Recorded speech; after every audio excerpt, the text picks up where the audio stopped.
o tubig? Hindi mo naman ito maiinom mo. Wala naman siyang amoy. Minsan mo may amoy. Minsan may amoy. Amoy kanal. Ganun. Ito ang lumalabas sa gripo ng mga residente ng isang babahay ng gobyerno sa Norzagaray, Bulacan. Ang ilan sa kanila nagkaroon pa raw ng sakit sa balat. Ay, grabe. Buti, ginagamit ko nga po yan. Sa ulo niya. Oh, no. Sa isang barangay naman sa Doña Remedios Trinidad sa Bulacan, wala ng tubig na pumapatak sa gripo. Dati po, nung hindi pa summer, kahit papano sa gabi, meron pong tubig dito. Mga bandang 10, 12, or 12, mga 2:30, meron pong lumalabas sa tubig. Eh ngayon pong summer, wala po kaming tubig. Ano ang dahilan ng kalbaryong ito ng mga residente sa Norzagaray at Doña Remedios Trinidad?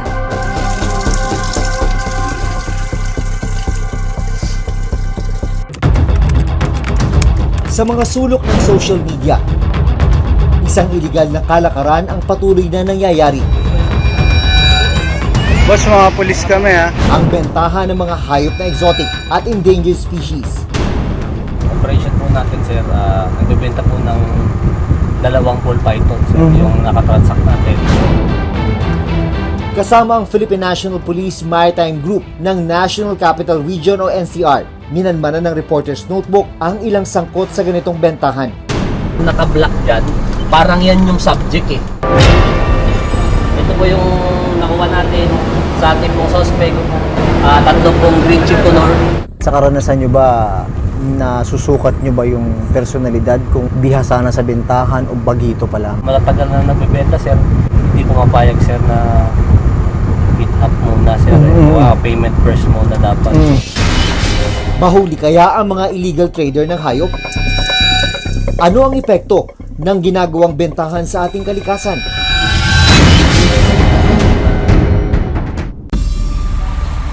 Sa Norzagaray Homes dito sa Bulacan, higit 2 taon nang inirereklamo ng mga residenteng gaya ni Nanay Helen ang supply ng tubig. Bakit nga ba kulay putik at kalawang ang tubig sa kanilang gripo? Tinungo ng Reporter's Notebook ang lugar para mag-imbestiga. Sa unang araw na pagpunta namin, walang tumutulong tubig sa gripo. Ito yung kanina pa pong umaga, pagtapos ko magtinda, imbis na maayos na at malinis na nakataob na doon, hindi ko maugasan kasi wala pong tulo. Sa sunod na araw, sakto na may tumutulong tubig.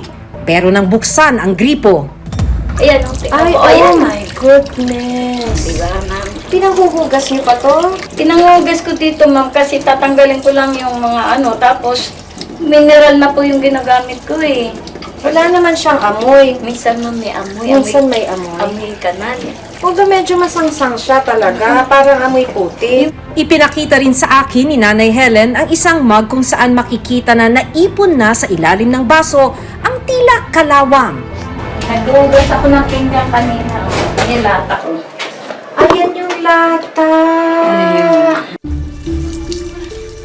Yung epekto raw nung chemical na galing dun sa tubig na dumadaloy sa kanilang mga gripo, makikita sa naging kulay ng sahig ng kanilang CR. Ito yung original na kulay, no? Pero kung ikukumpara mo dito sa semento na nasa kanilang CR, color brown na. So, ganyan katindi yung chemical. Dagdag pa ni Nanay Helen, ang maruming tubig rin daw ang dahilan ng mga sugat sa balat na nararamdaman nila. Isa kasi napanghugas ko yan. Ano nangyari? Ay, tingnan. Oh my Ang gosh, daming nangati galis kayo. na. Yan, ako. Yan. Pati ibang residente, ganito rin ang daing. Anong epekto nito sa inyo? Dahil madumi yung tubig. Ay, Pati kayo. Ginalis din kayo. Kailan lang gumaling? Nung nagkano ko ng bumibili kong tubig sa truck. Kayo? Yung anak ko, puro butlig ang katawan niya. Masyado namang Ngayon? Opa. Ayan o. Tingnan niyo to. Ngayong maganda apat na araw na maganda ang Ay, grabe. Buti, ginagamit ko nga po yan. Dahil sa tubig din, napansin ninyo? Ayan o. Sa ulo niya o. Oh no. Puro dyan. Kwento niya, 2017 nang ma-relocate sila mula Caloocan City papunta sa pabahay ng National Housing Authority o NHA dito sa Norzagaray. 2019 naman daw nang magsimulang mag-supply sa kanila ng tubig ang Hiyas Water Resources. Nung Nung ginawa po yung tubig namin is 2019 na po yata yun. Yung tubig po, ganun din po. Parang putik nga po yung kulay. Kasi balon po kasi ito, mami. Deep well po. Hindi po siya talaga galing sa mga dam. Ang problema, kahit marumi ang tubig, tuloy sila sa pagbabayad ng monthly water bill. Pinapatining ko para malipat ko rito. Wala pa rin nangyayari. Ayun po, ang dami pa rin talaga sumasama. Dahil walang malinis na tubig, kailangan pa nilang bumili ng distilled water. Halos 500 pesos ang ginagastos daw ni Nanay Helen para rito lang ngayong mainit ang panahon. Malaking gastusin para sa tulad niyang umaasa lang sa isang maliit na tindahan. Pero dahil nga napaka-importante ng tubig sa buhay ng isang tao, talaga mapipilitan kang bumili. Yung mga container dito sa CR, puno yan ng mga tubig na kinailangan nilang bilhin. Yung ganito kalaki na container, 20 pesos yan. Pagka yung color blue, 5 pesos yan. Sa isang araw, sinasabi ni Nanay Helen, nakaka 60 pesos sila sa isang araw para meron silang magamit na, syempre, pang-inom, napaka-importante. Ginagamit na rin nilang panligo, maliban sa panghugas ng pagkain, pati mga pinggan, kasi talagang napakadelikado ng gamitin yung tubig mula sa gripo. Kumusta yung budget ninyo pambili ng tubig? Wala na akong pambayad, may utang pa ako sa tubig, 5 container. Kasi pinaligo ko na yung tatlong beses ako naligo ngayong maghapon. Ang init, hindi ko kaya. Pinaputol ko po yung sa akin, nakikiigib lang ako sa kapitbahay. Ngayon, ganun pa rin nangyayari. Ang binabayaran ko 300 isang buwan. Paano nga ba umabot sa ganitong sitwasyon ang kalagayan ng tubig ng Norzagaray Homes? Nakapanayam namin ang kinatawan ng Hiyas Water Resources. Paliwanag nila, sa issue ng pagkawala ng supply ng tubig sa lugar, nagkaroon ng shortage dahil sa pagdami ng mga residente. You're saying po na meron naman kayong ginagawa. Yes, ma'am. Pero bakit problema pa rin siya hanggang ngayon ng mga taga rito? Actually, ma'am, ito pong area po, dito po, terrain po tsaka po, nagdi-deplete na rin po yung water level po dito. Kasi nga po is, marami na po nag-move in din, ma'am. Kaya yung source po din ng water is talagang naano na po siya, ma'am. Pero di ba ho, bilang water provider, bago nyo tinanggap yung project, alam nyo na dapat yung terrain, yung possible volume na kakailanganin, lalo na pagka lumipat na yung mga tao. Actually, ma'am, na-turn over po sa amin to ni developer 2017 and they have already 2 existing deep wells po. Inoperate po namin yon, maganda po ang daloy po ng tubig. Nung pong nagmo-move in na po, yung iba pong mga relocatees, nagdagdag po kami ng wells po, ma'am. And then, bago po kami mag-construct, yun nga po, sinasabi ko po, nagpapa-georesistivity po kami. Ang tanong, bakit nga ba marumi at may amoy ang isinusupply nilang tubig? Pasado po, ma'am, kami sa mga water analysis. Meron pong pumupunta na accredited ng DOH po para mag-get po ng sample. So, you're saying, napasado kayo sa water testing. Yeah, opo. Pinaninindigan niyo po ba yan? Napasado kayo sa water testing? Yes, ma'am, may records It's safe po. to drink? May records po kami na pass po yung ma'am namin. Napasado yung tubig Yeah, ninyo? opo. So ano yung explanation? Bakit daw ganito yung kulay ng tubig? Meron pong presence nga po ng manganese, ma'am. Kaya ang action short term nila is mag-everyday flushing po. And manganese is dangerous. Yes, opo. Bakit siya dangerous?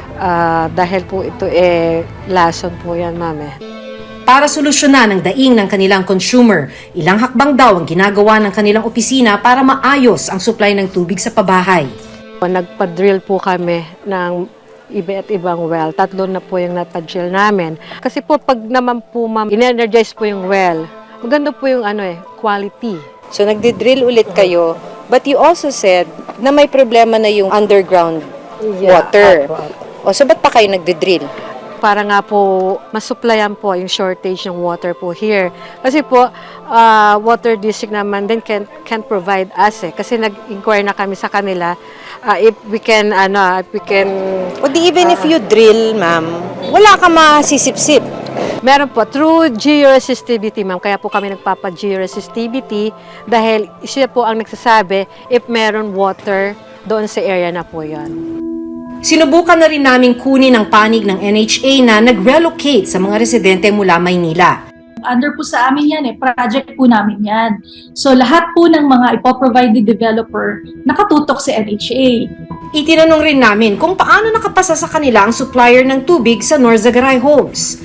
May mga sulat na rin po kami dun sa developer na i-review yung existing contract nila for possible termination nga po based doon sa non-fulfillment ng mga provisions kasi nakalagay po doon regular, adequate at saka potable water po para sa mga beneficiaries. So malinaw po na may pagkukulang sila sa aspeto na yon.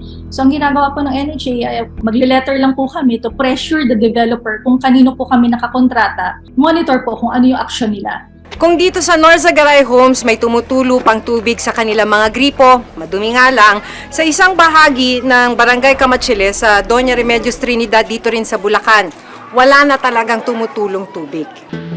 Reklamo ng residenteng nagpatago ng pagkakakilanlan, wala silang tubig mula nang magsimula ang tag-init.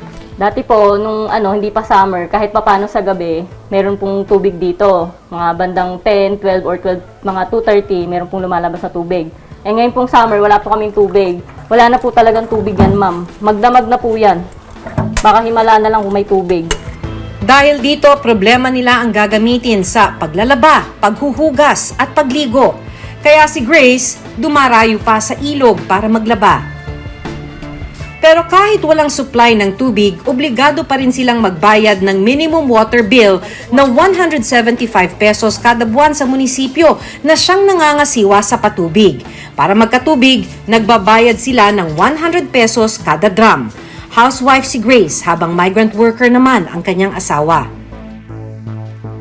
Minsan po, ang ginagawa ko, pinapapuno ko na po yung drum na meron ako, di ba, 5 drum. So, magkano na po? 500 pesos. So, yung ilang drum po na, yung 5 drum na yon, siguro mga 2 weeks ko siguro gagamitin or mga 6 na araw, ganun. Masakit din talaga sa bulsa. Siyempre, hindi naman palaging may pera eh.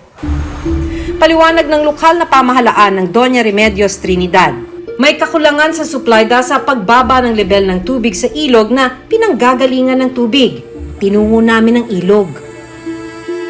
So sobrang hina nga ito po ng pressure po natin ng tubig sa dahil po kasi nang gumagamit dito sa baba, talaga po medyo nahihirapan pong ahunin. Lalo na po yung sitio mahabang parang, yung pong papunta sa loob po na yon. Sa ngayon, ang nakikitang solusyon ng LGU ang pagkakaroon ng panibago at dagdag na pagmumulan ng tubig. Sabi ng isang environmentalist, asahan na raw ang pagbaba ng level ng tubig sa mga ilog kung saan nagmumula ang supply natin ng tubig. Yung deep well, nadideplete yan. Ang recharge area mo niyan, karamihan yung mga nasa bundok. Ang problema natin, nakakalbo yung mga bundok natin. So, nangyayari, hindi na-absorb nung pumapatak na ulan, hindi na-absorb ng soil. Kasi nakawala yung vegetation eh. Ayon sa United Nations World Water Report, tinatayang aabot sa 6 na bilyong tao sa buong mundo ang makararanas ng kakulangan sa malinis na tubig sa taong 2050. Kaya mahalaga na maprotektahan ang pinagmumulan ng supply. Malaki ang papel na ginagampanan ng mga water concessionaire para matugunan ang pangangailangan ng publiko. Hindi sapat na may tubig sa mga tubo at gripo. Mahalagang kalidad at malinis ang matanggap ng consumer na nagbabayad sa konsumo, lalo't nakataya ang kalusugan ng mga tao. Ako si Maki Pulido at ito ang Reporter's Notebook.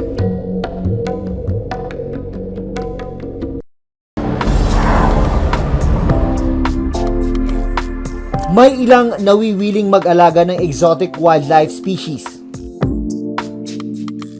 Bali, nandito tayo sa physical store ng Woolpack Exotics. Lahat ng tinitinda namin dito is legal, may mga proper documents and dumaan sa tamang procedure.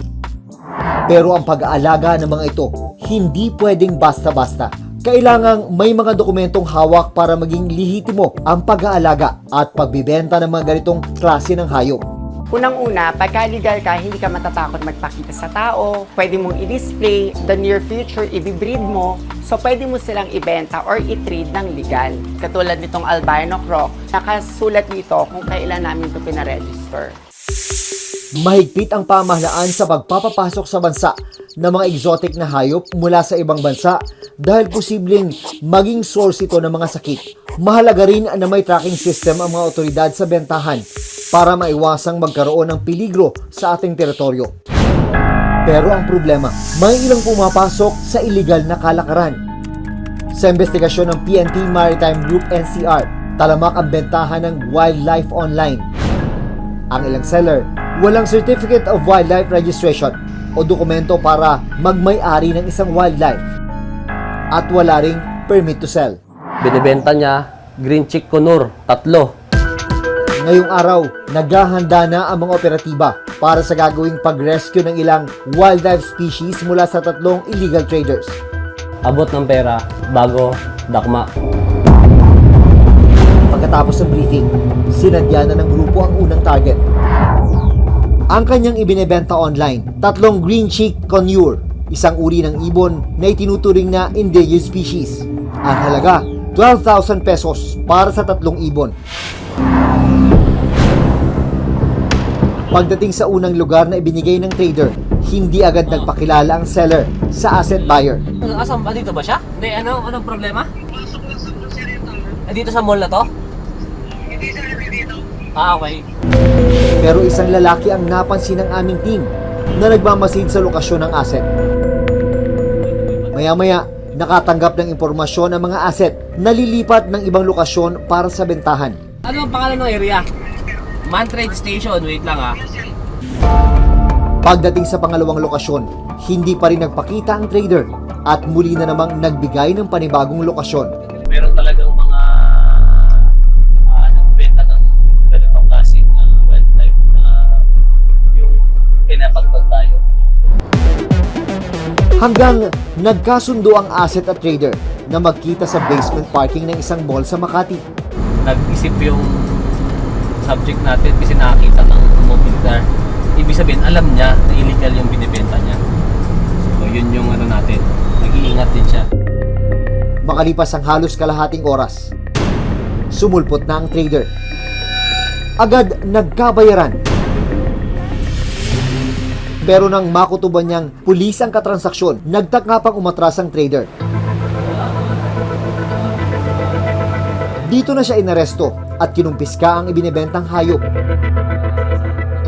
Walang Certificate of Wildlife Farm o permit to sell ang trader. Ito po yung nakuha natin sa ating pong suspect. 3 pong green chick conure. Ano po natin is 12,000 pesos. Agad dinala sa presinto ang nahuling online seller. Sa pangalawang operasyon, isang seller ng ibon na Indian ringneck parakeet ang susunod na target ng mga operatiba dito naman sa Tondo, Maynila. Ibinibenta naman ito ng 6,000 pesos. Pagdating sa lugar, agad na nagpakita ang 18 years old na trader. Walang pag-aalinlangan niyang tinanggap ang bayad ng asset kaya agad siyang inaresto. Nakahuli po tayo ng nagbebenta ng Indian ringneck parakeet. Ang estimated value po is 6,000.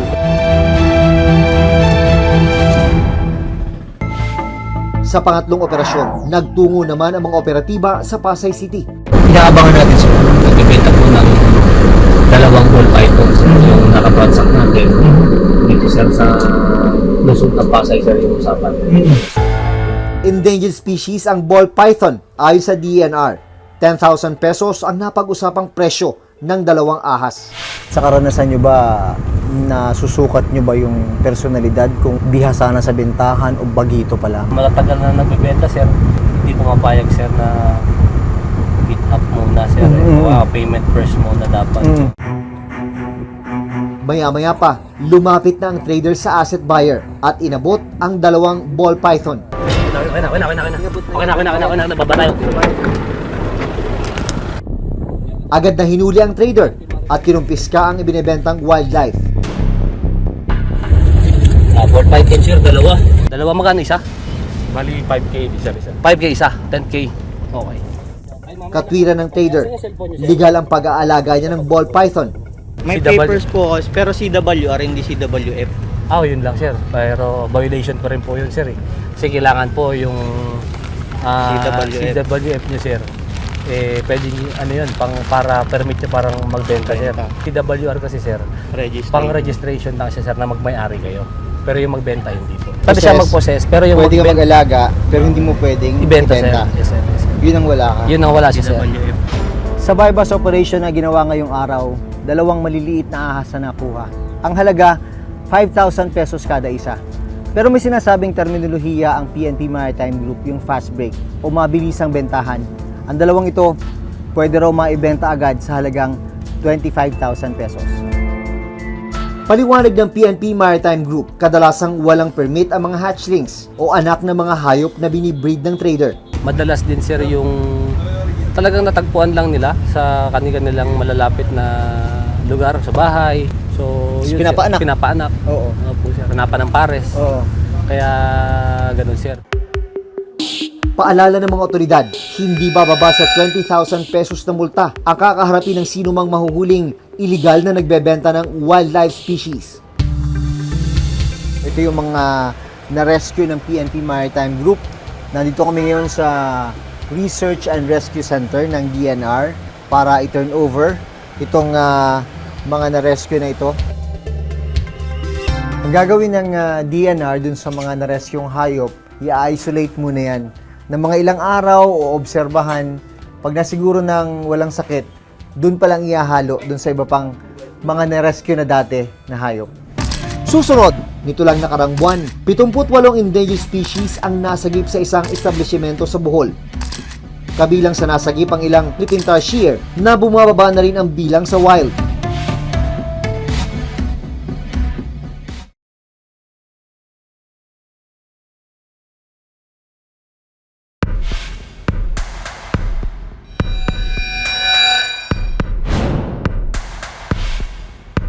Ayon sa PNP, pang-apat ang illegal wildlife trade sa mga pinakamalaking illegal trading sa buong mundo. Aabot daw sa 50 billion pesos ang halaga ng illegal na industriyang ito kada taon ayon sa DENR. Ang nakakabahala, ang ilang hinuhuli at ibinebentang mga hayop, critical na ang conservation status. Nito lang nakarang buwan, 78 endangered species ang nasagip sa isang establishmento sa Bohol. Kabilang sa nasagip ang ilang Philippine hanging parrots na critically endangered na, Philippine eagle owl na endangered, at ilang Philippine tarsier na bumababa na rin ang bilang sa wild. Kung hindi raw matitigil ang bentahan ng mga endangered wildlife species, posibleng maapektuhan ang ating ecosystem. Tanggalin mo ang isa sa kanila, masisira yung web of life, yung kanilang mga interactions na nagpapabuhay sa kanilang lahat. You know, the web of life is so complicated, kaya kailangan hindi natin pakialaman. Pag nawala ang isa, o lalo na kung marami, na mga actors doon sa web of life, masisira yung ating kapaligiran.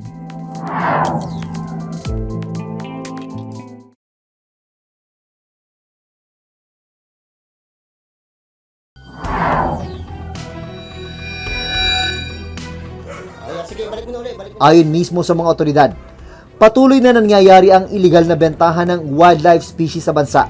Kaya dapat lang matutukan at matigil ang kalakarang ito. Dahil kapag naubos sila sa wild, hindi lang mga hayop ang magdurusa, kundi pati na rin tayong mga tao. Hanggang sa susunod na Sabado, ako si Maki Pulido. Ako si Jun Veneracion at ito ang Reporter's Notebook.